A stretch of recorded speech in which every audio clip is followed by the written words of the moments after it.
தேர்தலை வந்து நரம்பும் ரத்தமும் சதையுமாக ஊறி போன ஆளுங்க டிஎம்கேவும் ஏடிஎம்கேவும். சரியா? அண்ணாவை மாதிரி ஒரு விஷனரின்னு பார்க்க முடியாது. அதுலேருந்து பிரிஞ்சவங்க தான் ரெண்டு பேருமே, ஏடிஎம்கே டிஎம்கே ரெண்டுமே. அப்போ அவங்களாம் வந்து சுமார் 70 ஆண்டுகளாக தேர்தல் தேர்தல் தேர்தல்னு ரத்தத்தில் ஊறி போன ஆளுங்க. இவங்களுக்கு முதல்ல தாவைக்கால நான் என்ன கேட்குறேன், உன் தொகுதியில் எவ்வளோ ஓட்டு இருக்குன்னா தான் அந்த வேட்பாளர்களுக்கு தெரியுமா? அதுவே தெரியாது. சீமான் வாங்கக்கூடிய வாக்கு அளவுக்கு கூட விஜய் வாங்க முடியாது. சீமான் வாங்குற அந்த 8% கூட விஜய் வாங்க முடியாது. ஏன்னா சீமானுக்கு குறைஞ்சபட்சம் காலத்தில் வேலை செய்ய ஆள் இருக்குது. புரியுதுங்களா? அதாவது சீமானோட கொள்கைகள் மற்ற இதெல்லாம் நமக்கு விட்டுருங்க. சீரியஸாக ஒரு கணக்கில் எடுத்திங்கன்னா ஓட்டு டிவைடிங் ஃபேக்டர் அப்படின்னு எடுத்திங்கன்னா சீமானுக்கு இருக்கக்கூடிய அந்த பவர் விஜய்க்கு கிடையாது. விஜயே ஒரு தொகுதியில் நின்னா வேணா அதுக்கு ஒரு வாய்ப்பு இருக்குது. இப்போ அந்த 2 தொகுதி கணக்கு என்ன ஸ்ட்ராட்டஜி? அது தோற்றுருவோன்ற பயம் தான், வேறு ஒன்றும் கிடையாது. கன்ஃபார்மாக ஜெயிப்பேன்னு தெரிஞ்சால் ஒரு தொகுதியில் நிற்க வேண்டியது தானே. இப்போ விஜயை ஜெயிக்க மாட்டாருன்றீங்களா? விஜயெல்லாம் ஜெயிக்க முடியாது. கமலே ஜெயிக்கலைங்க. விஜய் ஜெயிக்க மாட்டாரு, அப்படி விஜயே ஜெயிக்க மாட்டாரான்னு கேட்குறீங்களா? கமலே ஜெயிக்கலைங்க. கமலோட ரசிகர்கள் 60 வயசுக்காரன் கூட இருக்கான். கமலே ஜெயிக்கலைங்க. இதெல்லாம் யோசிச்சுட்டு தான் ரஜினியே நிற்கலைங்க.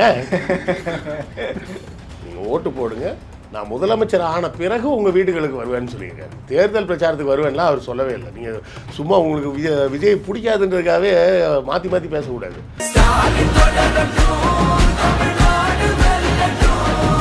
ஆறாம் நாடு பார்வையாளர்களுக்கு வணக்கம். இன்று நம்ம இணைந்திருக்கும் சிறப்பு விருந்தினர் எழுத்தாளர் கிருஷ்ணவேல் அவர்கள். வணக்கம்ண்ணா. வணக்கம். ஓட் பர்சன்டேஜ் நிறைய இடங்களில் வந்து கடந்த தேர்தலில் சின்ன சின்ன மார்ஜினில் ஜெயித்தவங்க நிறைய பேர் இருக்கிறாங்க. 10,000 ஓட்டு, 7,000 ஓட்டு, 1,500 ஓட்டு, 700 ஓட்டு அப்படிலாம் இருக்குது. இவங்க டிவிகேவை பொறுத்த வரைக்கும் அவங்க 45%, 55% சொன்னாலும் மேக்ஸிமம் எல்லா பத்திரிகையாளர்கள் எல்லாருமே சொல்கிறது வந்து 10லேருந்து 15% வந்து எடுப்பாங்க அப்படின்ற விஷயங்களை சொல்கிறாங்க. இந்த தேர்தல் ரிசல்ட்டில் இந்த 10-15% ஏதாவது டிஸ்டர்பன்ஸ் உருவாக்குமா? 10-15% முதல்ல விஜய் வாங்க முடியாது. ஓகே, அதை நீங்கள் புரிஞ்சுக்கிங்க. கமலஹாசனே வந்து 6% தான் வாங்கினார் முதல் தேர்தலில்.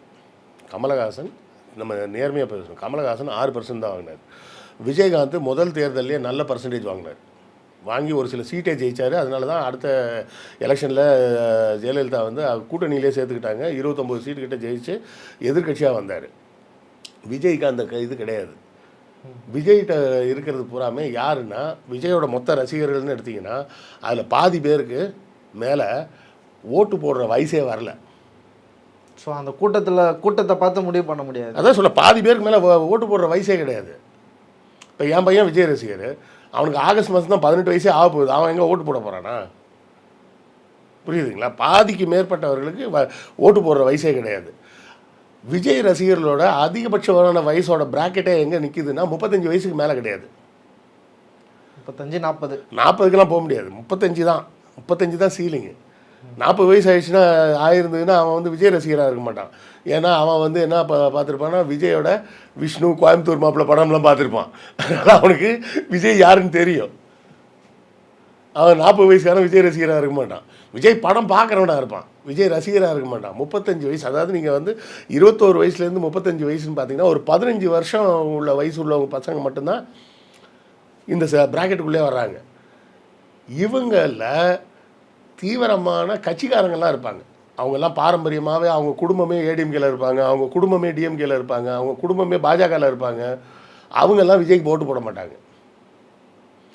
ஸோ ஆனால் கமலஹாசன், விஜயகாந்த்லாம் எடுத்திங்கன்னா அவங்களோட ரசிகர்லாம் பார்த்திங்கன்னா 50 வயசுக்கு மேலே இருக்க ஆளுங்க கூட இருப்பாங்க.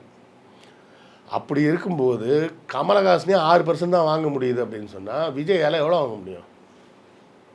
இவங்க வந்து ஊடகங்களில் கொஞ்சம் டீசெண்டாக சொல்லுவோமேனு ஒரு 10லேருந்து 12% வாங்குவாருன்னு ஒரு டீசன்சிக்காக சொல்கிறாங்க. நான் என்ன சொல்கிறேன், அவ்வளோ கூட வராது. கமலஹாசன் வாங்கின பர்சன்டேஜை, அதாவது விஜய் வந்து சிங்கிள் டிஜிட்டை தாண்டிலாம் வாங்கிறதுக்கு வாய்ப்பே கிடையாது. இன்னும் சொல்லப்போனால் சீமான் வாங்கக்கூடிய வாக்கு அளவுக்கு கூட விஜய் வாங்க முடியாது. ஏன்னா சீமான் வாங்குகிற அந்த 8% கூட விஜய் வாங்க முடியாது. ஏன்னா சீமானுக்கு குறைஞ்சபட்சம் காலத்தில் வேலை செய்ய ஆள் இருக்குது. புரியுதுங்களா? அதாவது சீமானோட கொள்கைகள் மற்ற இதெல்லாம் நமக்கு விட்டுருங்க. சீரியஸாக ஒரு கணக்கில் எடுத்திங்கன்னா ஓட்டு டிவைடிங் ஃபேக்டர் அப்படின்னு எடுத்திங்கன்னா சீமானுக்கு இருக்கக்கூடிய அந்த பவர் விஜய்க்கு கிடையாது. விஜயே ஒரு தொகுதியில் நின்னா வேணா அதுக்கு ஒரு வாய்ப்பு இருக்குது. புரியுதா? இப்போ நாம் தமிழர்கள் கட்சியில் எடுத்திங்கன்னா சீமானை தெரியாமல் அந்த கட்சிக்காரங்க அப்படின்னு அடையாளம் தெரிகிற அளவுக்கு அங்கே ஆளுங்க இருக்காங்க. விஜயோட கட்சியில் எத்தனை பேர் வந்து லோக்கலில் ஆள் தெரிஞ்சவங்க இருக்காங்க? ஒரு தொகுதியில் வேட்பாளரே காணாம போயிட்டாராம், போலீஸ்லாம் கம்ப்ளைண்ட் கொடுத்துருக்காங்கன்னு சொல்கிறாங்க. எடப்பாடி தொகுதியில். அப்போ யோசிங்க, தேர்தல்னால் என்னன்னே தெரியாது இவங்களுக்கு. ஏடிஎம்கேவும் டிஎம்கேவும் எப்படின்னா தேர்தலுக்காகவே வாழ்ந்துக்கிட்டு இருக்கவங்க. என் வீட்டில் வந்து ஓட்டு சரியாக இருக்கான்னு செக் பண்ணிட்டு போகிறான். யார்? உங்கள் ஃப்ரெண்டு தான் எல்லா இன்டர்வியூ சொல்கிறாரு, திமுக பம்பரமாக சொல்லுவான். இல்லை, அவங்க 2 பேருமே வந்து ஒரே யூனிவர்சிட்டியில் படித்தவங்க, அண்ணான்ற யூனிவர்சிட்டியில் படித்தவங்க. அண்ணா வந்து ஒவ்வொரு ஓட்டும் முக்கியன்றதில் அவர் தெளிவாக இருப்பார். அண்ணா சொன்னதே என்ன தெரியுமா சொன்னார்? ஒரு 1000 கட்சி ஆஃபீஸ் போடுங்கன்னாரு. எதுக்கு? அப்போல்லாம் ஹோட்டல் கிடையாது, எல்லா ஊர்லேயும் ஹோட்டல் இருக்காது. அவர் சொன்னதே தான், 1000 கட்சி ஆஃபீஸ் போடுங்க, ஒவ்வொரு கட்சி ஆஃபீஸ்க்கும் ஒரு அமைப்பாளர் போடுங்க, நான் அந்தந்த ஊரில் வந்து பேசிட்டு அந்த கட்சி ஆஃபீஸில் படுத்துக்கிறான்னு. அப்படி உருவாக்கப்பட்ட கட்டமைப்பு அது.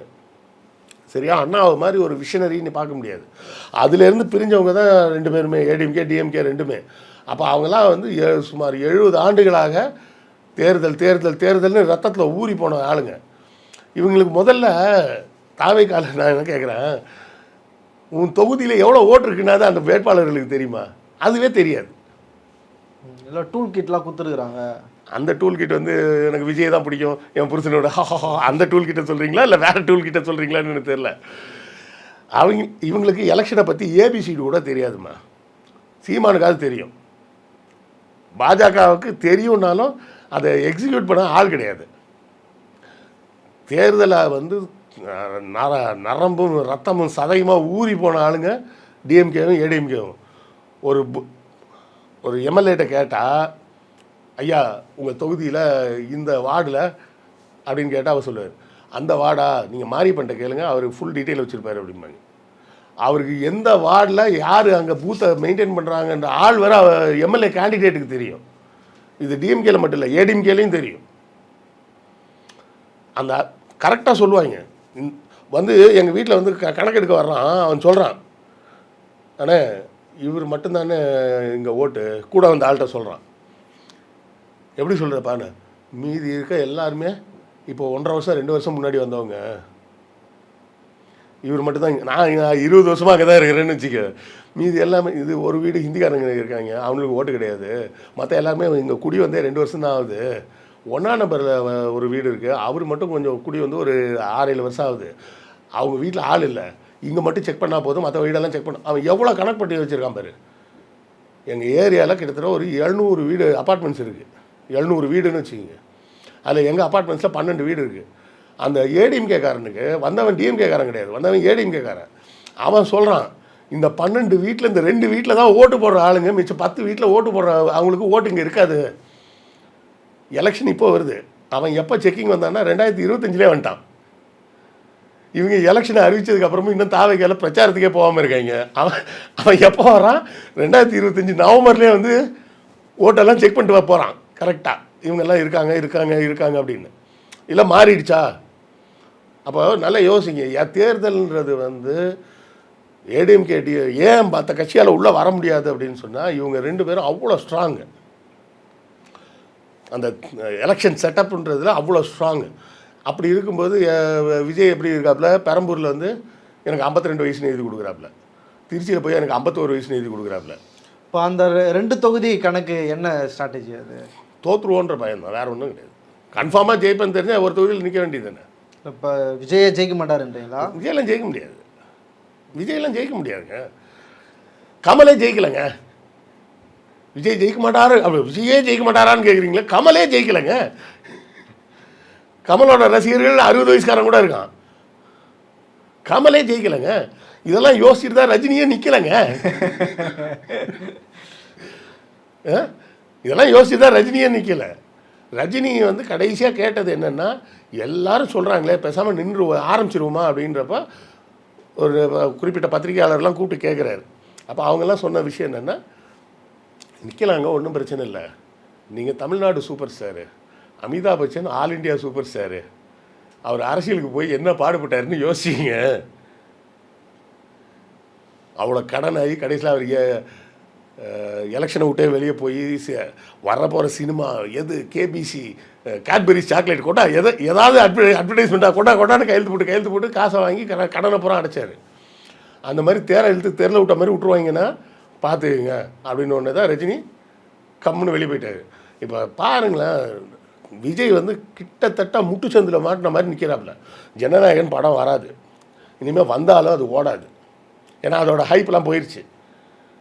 கரூர் கேஸ் இருக்குது, கரூர் கேஸு அது ஒரு பக்கம் இருக்கட்டும். எலெக்ஷனில் மொத்தமாக நக்கிட்டு போயிடுச்சுன்னா சிடி நிர்மல்குமார் அவன் எல்லாரும் பிச்சுட்டு வேறு இடத்துக்கு போயிடுவாங்க. அது வருச்சுன்னா இது எத்தனாவது இடம்னு அவருக்கே தெரியாது. சிடி நிர்மல்குமார் பாஜக, அப்புறம் ஏடிஎம்கே, இப்போ தாவேகா. அது வருச்சுன்னா திமுக, விசிகா, இப்போ தாவேகா. இவங்கெல்லாம் எத்தனை இடம் எல்லாரும் பிச்சுட்டு போயிடுவாங்க எலெக்ஷனோட. செங்கோட்டையனுங்க வந்துருக்கலாம், வந்திருந்தானே மரியாதையாக சீட்டு கிடச்சிருந்துருக்கும். ஏன்னா அவங்களுக்கு கொங்கு பெல்ட்டில் ஒரு பேஸ் தேவைப்படும். இல்லை, செங்கோட்டையனுக்கு வேறு சில பிரச்சனைகள் இருக்குது பாஜகவால். ஓகே, ஓபிஎஸ்க்கு பாஜகவால் பிரச்சனை இல்லை. ஏன்னா அவர் ரொம்ப நாள் ஆட்சி பண்ணலை, அதனால் பண்ணியிருந்தால் ஊழல்கள் பிரச்சனை ஏதாவது இருந்திருக்கும். அவருக்கு அந்த பிரச்சனை எதுவும் இல்லைன்றதுனால அவர் சேஃபாக வந்துட்டார். இவருக்கு பிரச்சனை இருக்குது.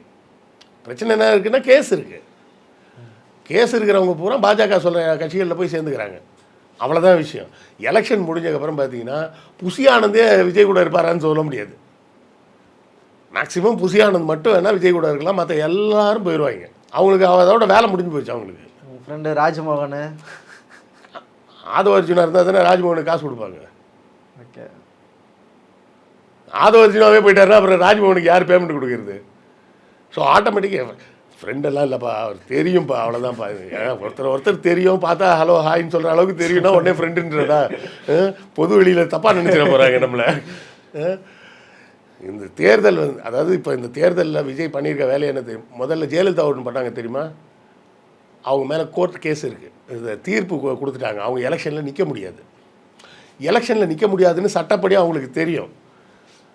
ஆனால் அதை தெரிஞ்சுக்கிட்டு அப்ளிகேஷன் கொடுக்காமல் இருந்தாங்கன்னு வச்சுக்கோங்க, மக்கள் அசிங்கமாக பார்ப்பாங்க. அப்போ ஜெயலலிதா குற்றவாளி தானே அப்படின்னு சொல்லி பேசுவாங்கன்ட்டு ஜெயலலிதா என்ன பண்ணாங்க, 3 இடத்துல 4 தொகுதியில் வேட்புமனு கொடுத்தாங்க. அப்படி கொடுத்தா என்ன ஆகுனா, நீங்கள் 2 தொகுதிக்கு மேலே அப்ளிகேஷன் கொடுக்கக்கூடாது. வேணும்னே அந்த சட்ட விதியை மீறி 4 இடத்துக்கு கொடுக்குறாங்க. கொடுத்தோடனே பார்த்தியா டிஸ்குவாலிஃபை பண்ணிட்டாங்க. நீங்கள் அப்ளிகேஷன் ஒரே ஒரு தொகுதி கொடுத்துருந்தாலும் ஜெயலலிதா டிஸ்குவாலிஃபை தான் அந்த எலெக்ஷனில்.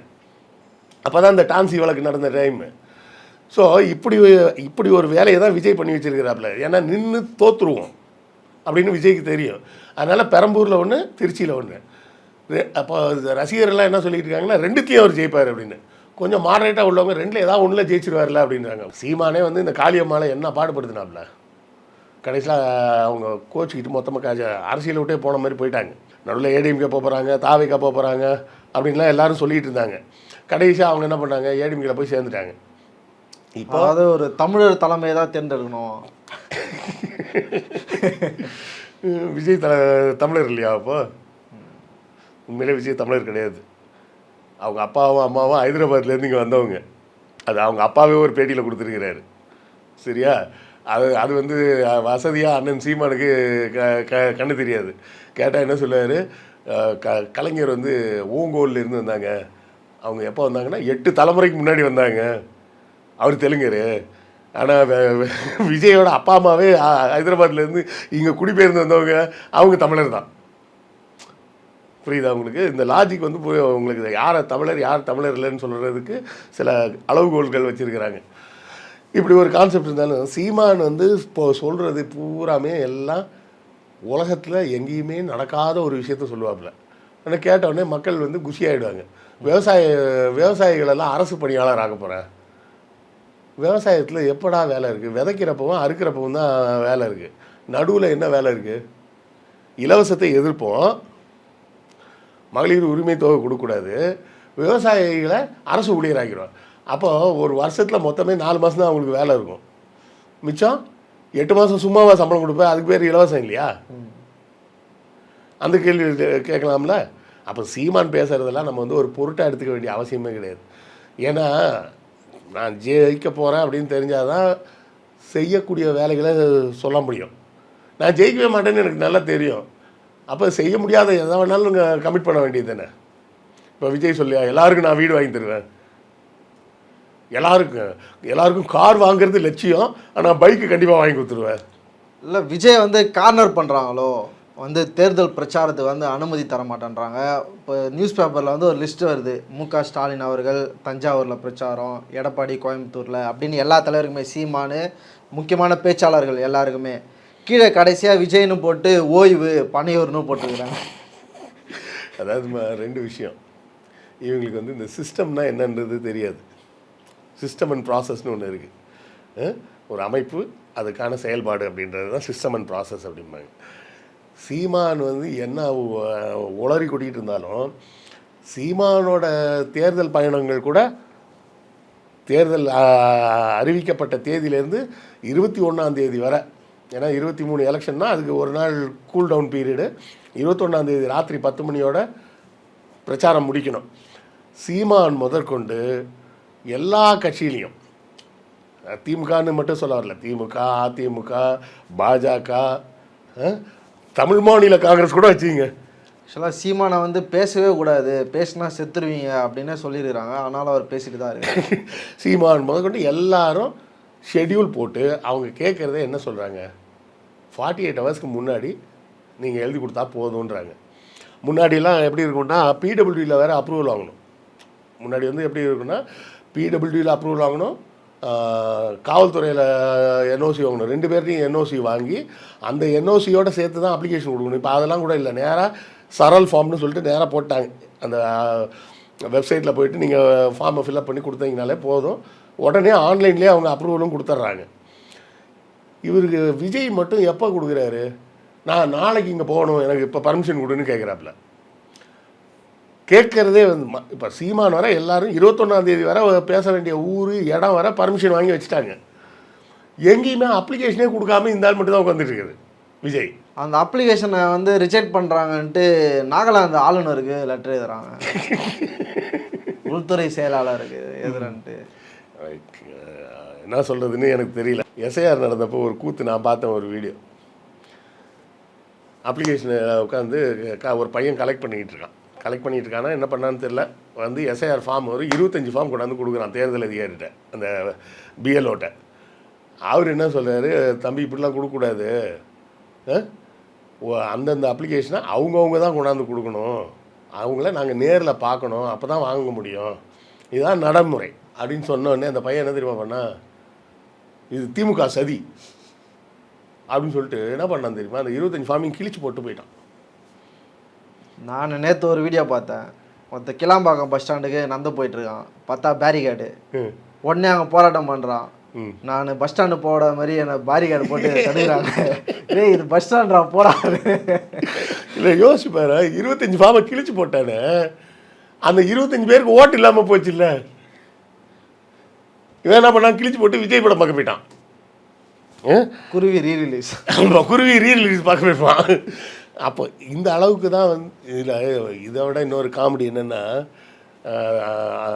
ஆதவர்ஜினா பேசும்போது பாட்டில் விட்டாங்க அப்படின்னாங்க. கடைசியில் யாரா அவன்னு தேடி பார்த்தா அவன் 2 பேரும் தாவக்காரன், 2 பேரும் ஏதோ கட்டிங் கொஞ்சம் அளவு இப்போ கூடிருச்சு குறைஞ்சிச்சின்னு சண்டை வந்துருச்சு போல இருக்குது, பாட்டில் தூக்கி அடிச்சிட்டாங்க. கடைசியில் திமுகவின் சதி பார்த்தீங்களா அப்படின்னு ஆதவர்ஜினா மேடையில் பேசிகிட்டு இருக்காப்புல, கீழே 2 பேரை பிடிச்சிட்டு வராங்க, பார்த்தா 2 பேரும் தாவக்காரன். இப்படி ஒவ்வொரு பக்கமும் இவங்க கூத்தடிச்சிட்டு தான் இருக்கிறாங்க. கோமாளித்தனம். அதாவது முன்னாடி சீமான் ஒருத்தர் மட்டும் பண்ணிகிட்டு இருந்த வேலையை இவங்களும் சேர்ந்து பண்ணிகிட்டு இருக்காங்க. இல்லை அவங்க காமெடி பண்ணுறாங்களோ, அவங்க என்ன பண்ணாலும் அவங்க களத்தில் இருக்கிறாங்க. ஸ்டாலின் அவர்களாகட்டும், எடப்பாடி அவர்களாகட்டும், பிரேமலதா விஜயகாந்த், திருமாவளவன், எல்லா தலைவர்களுமே வந்து களத்தில் இருக்கிறாங்க. அவருடைய ஷெடியூல் வந்து 10 நாளைக்கு 15 நாளைக்கு அப்படியே இருக்குது. ஆனால் இவர் ஓய்வில் இருக்கிறாரு. கட்சிக்காரங்க எல்லாரும் அவருடைய உருவ பொம்மையை வந்து கட்சி ஆஃபீஸ்லேயே ரெடி பண்ணி கொடுக்குறாங்க. எப்படி பாருங்க. இன்னொரு அந்த லுக்கர் லக்கி இருப்பாங்களே, விஜயகாந்த் மாதிரியே இருப்பாங்க, டான்ஸ் ஆடுவாங்க, கமல் மாதிரியே இருப்பாங்க, அதே மாதிரியே ட்ரெஸ்ஸிங் சென்ஸ்லாம் இருக்கும். அதுமாரி விஜய் மாதிரி இருக்கிற ஆட்களெல்லாம் கூட வச்சுன்னு ஓட்டு கேட்டுட்ருக்காங்க. அது இப்போ தேர்தல் பிரச்சாரத்தில் நடக்கக்கூடியது தான். எம்ஜிஆர் இறந்த பிறகு கூட எம்ஜிஆர் மாதிரியே ட்ரெஸ் பண்ணிட்டு வருவாங்க, ஜெயலலிதா மாதிரி ட்ரெஸ் பண்ணிட்டு வருவாங்க. அதெல்லாம் வந்து நம்ம ஒன்றும் குறை சொல்லணும்னு அவசியம் கிடையாது. நீங்கள் ஓட்டு போடுங்க, நான் முதலமைச்சர் ஆன பிறகு உங்கள் வீடுகளுக்கு வருவேன்னு சொல்லியிருக்காரு. தேர்தல் பிரச்சாரத்துக்கு வருவேன்லாம் அவர் சொல்லவே இல்லை. நீங்கள் சும்மா உங்களுக்கு விஜய் பிடிக்காதுன்றதுக்காகவே மாற்றி மாற்றி பேசக்கூடாது. ஆதவர்ஜுனா சொன்னதெல்லாம் எப்படி விஜய் சொன்னதாகும்? விஜய் தெளிவாக சொன்னார், நீங்கள் ஓட்டு போடுங்க, நான் சிஎம் ஆனதுக்கு பிறகு உங்கள் ஒவ்வொருத்தர் வீட்டுக்கும் வந்து பார்ப்பேன் அப்படின்னு இருக்கிறார். அவர் வந்து இப்போ ஒரு முடிவோடு இருக்கார். ஒவ்வொருத்தரையும் வீட்டில் போய் பார்க்கணும், ஆனால் சிஎம்மாக தான் போய் பார்க்கணும், வெறும் விஜயாக போய் பார்க்கக்கூடாது அப்படின்றதுல அவர் தெளிவாக இருக்கிறார். பொறுத்திருந்து பார்ப்போம். தொடர்ந்து தேர்தல் விஷயங்களை பேசுவோம். அரங்கத்திற்கு வந்து பல்லவர் தலைப்பு ரொம்ப நன்றி. நன்றி.